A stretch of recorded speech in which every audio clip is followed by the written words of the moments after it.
শয়তানের সাথে শয়তানি। আজকে রোজাটা বেশি ধইরা ফেলছে। এই শরবতটা খা রোজা ভাঙ্গা ফেল। তুই কে? আমি শয়তানের পরে শয়তানের বাচ্চা।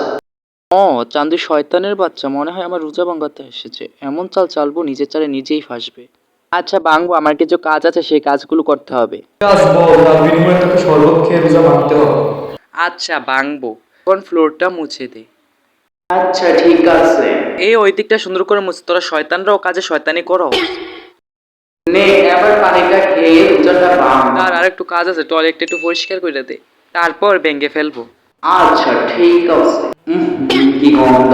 তুই যেভাবে রিয়েকশন দিচ্ছিস মনে হচ্ছে তোদের শয়তানের গোদ থেকে পারফিউমের গন্ধ বলে। কি রে, রোজা ভেঙে ফেলেছিস আমাকে না জিজ্ঞেস করে? আশ্চর্য, রোজা ভাঙ্গার কি আছে?